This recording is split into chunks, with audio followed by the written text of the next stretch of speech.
Programa 16. Átomos estables.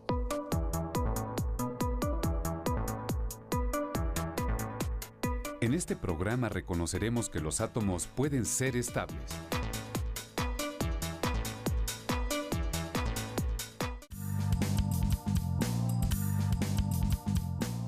Los globos inflados con helio permanecen suspendidos en el aire y llaman nuestra atención sus colores brillantes y formas espectaculares.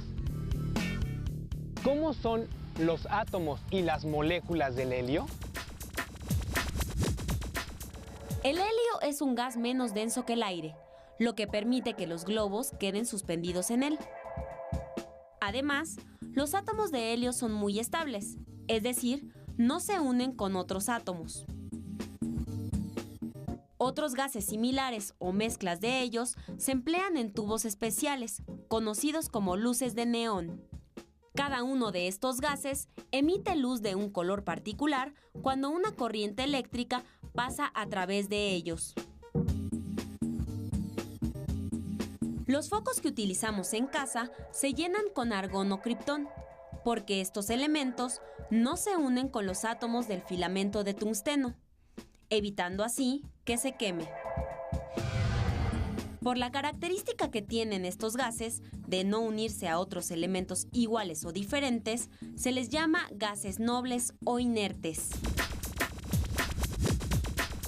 Estos gases no son visibles, pero al formar parte de un circuito eléctrico, se iluminan con diferentes colores. Interesante, ¿no? ¿Qué tienen de especial los gases nobles que no se unen con otros elementos? ¿Por qué se les llama inertes? Los átomos de los gases nobles son estables debido a que no se unen con átomos de otros elementos. ¿Por qué? Cada átomo de un elemento tiene una cantidad determinada de electrones internos y externos. Los gases nobles tienen completo su último nivel con 8 electrones, excepto el helio, que tiene 2 electrones en su único nivel de energía. Vaya que son especiales estos gases nobles. Pero existen otros elementos que, aunque en situaciones diferentes, sí se unen entre ellos o con otros. Los átomos de hidrógeno, elemento gaseoso que encontramos en el aire, se combinan con átomos de oxígeno para formar agua.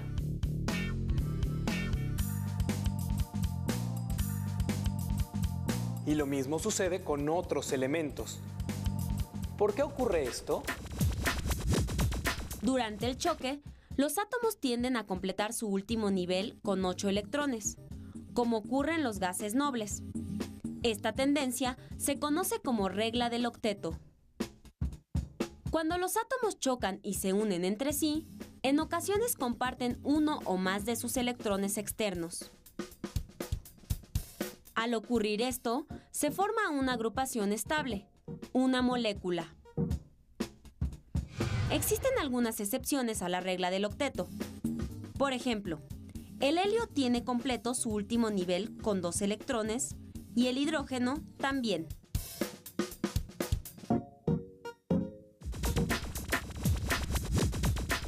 Al parecer, es muy fácil representar la unión entre los átomos.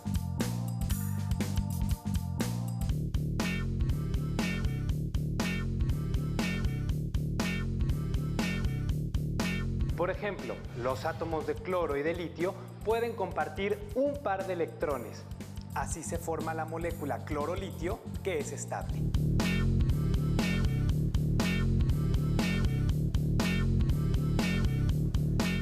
¿O no? Durante el choque, los átomos no siempre comparten electrones externos. A veces los ceden o los aceptan. En el caso de los átomos de litio y de cloro, el litio cede un electrón. El núcleo continúa con 3 protones de carga positiva, pero solo quedan 2 electrones de carga negativa. Si hacemos la suma de cargas, más 3 menos 2, 1 positivo.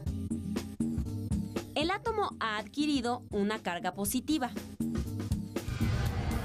La transferencia de electrones Se debe a la atracción que tienen los núcleos de los átomos por los electrones de otros.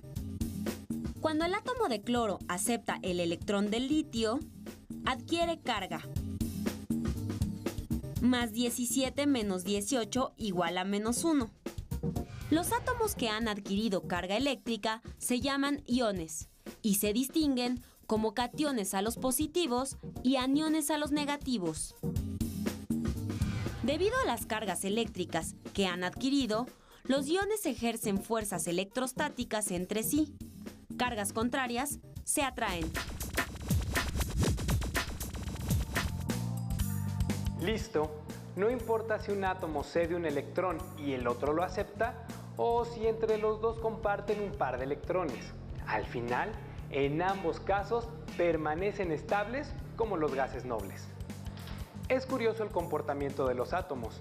Tienden a ser estables. Ahora surge otra pregunta. Si algunos átomos forman moléculas, otros iones y algunos otros ya son estables, ¿cómo distinguimos cuál es cuál? Durante el trabajo con sustancias químicas, es importante distinguir los diferentes tipos de partículas. Es por esto que para representar átomos, iones y moléculas se emplean los símbolos de los elementos. Por ejemplo, un átomo se representa con un símbolo formado por una letra mayúscula, o bien con una mayúscula y una minúscula relacionadas con el nombre del elemento. De esta forma, el átomo de cloro se representa con una letra C mayúscula y luego con una L minúscula. En las moléculas, a la derecha de cada símbolo se coloca un subíndice que indica la cantidad de átomos que tiene cada elemento. Y los iones se representan con el símbolo del elemento, un superíndice con un signo positivo o negativo y seguido de un número que indica la cantidad de electrones cedidos o aceptados. Si se trata de un solo electrón, no se escribe el número. Ahora sabemos que al unirse los átomos participan sus electrones externos. A veces se forman iones y en otros casos moléculas. Pero hay elementos que no forman átomos ni moléculas porque ya tienen su último nivel completo. Este es el caso de los gases nobles. En química, para distinguir átomos, iones y moléculas, se utilizan símbolos. ¿Cómo es el lenguaje de la química? ¿De dónde y cómo surgió? No cabe duda que aún queda mucho por aprender. No se pierdan el próximo programa.